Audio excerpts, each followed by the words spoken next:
Zee 24 तास एक पाऊल पुढे। गोदावरी लवकरच प्रदूषण मुक्त होईल अशी अपेक्षा आहे।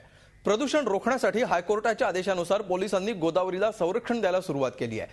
पहिल्याच दिवशी 21 जणांवर कारवाई करण्यात आली। हे आहेत नाशिकच्या पंचवटी पोलीस ठाण्याचे कर्मचारी। गोदावरीचं संरक्षण करण्याची जबाबदारी त्यांच्यावर टाकण्यात आली आहे। त्यांच्यासह महिला पोलीस आणि महापालिकेचे सुरक्षा रक्षकही गोदा घाटावर तैनात असणार आहेत। गोदावरी गटारीकरण मंचनं हायकोर्टात याचिका दाखल केल्यानंतर कोर्टानं प्रदूषण रोखण्यासाठी तसे आदेश दिले। त्यासाठी 4 पोलीस उपनिरीक्षकांसह 35 जणांची जादा कुमक देण्याचे आदेश राज्य सरकारला देण्यात आले।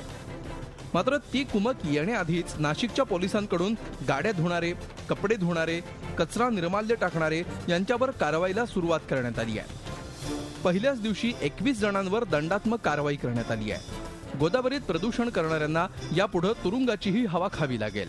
प्रदूषण जे होतंय ते रोखण्यासाठी माननीय उच्च न्यायालयाने पोलिसांना आदेश दिले होते की हे असे जे करणारे आहेत त्यांच्यावरती तुम्ही मुंबई पोलीस कायद्याखाली व इतर कायद्यांखाली कारवाई करावी। त्यानुसार आपण 2 मे पासून कारवाई सुरू केलेली आहे आणि 2 मेला आम्ही 21 लोकांवरती केसेस केलेले आहेत आणि त्यांना कोर्टात पाठवलेले आहे। कोर्टाने त्यांच्यावरती दंडात्मक कारवाई केलेली आहे। पर्यावरण प्रेमींनी या कारवाईचं स्वागत केलंय, पण गोदावरीच्या पाण्यात गटारीचं पाणी सोडणाऱ्या नाशिक महापालिकेवर कधी कारवाई करणार असा नाशिककरांचा सवाल आहे। नाशिक पोलिसांचं अभिनंदनच की ज्यांनी काल 21 जणांची कारवाई केली, त्यांचं अभिनंदन।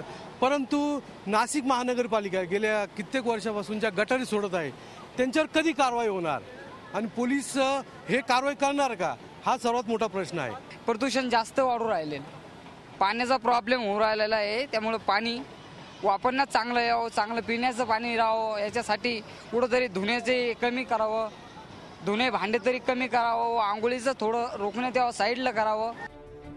गेल्या अनेक वर्षांपासून गोदावरीला प्रदूषणाचा विळखा पडलाय, मात्र महापालिका प्रशासनाच्या निष्क्रियतेमुळे ठोस उपाययोजना होत नव्हत्या। अखेर नाशिककरांना कोर्टात धाव घ्यावी लागली। आता कोर्टाच्या आदेशानंतर तरी गोदावरीत प्रदूषण होणार नाही आणि गोदावरीला तिचं पूर्वीचं रूपडं परत मिळेल अशी अपेक्षा आहे। मुकुल कुलकर्णी, झी मीडिया, नाशिक। झी 24 तास एक पाऊल पुढे।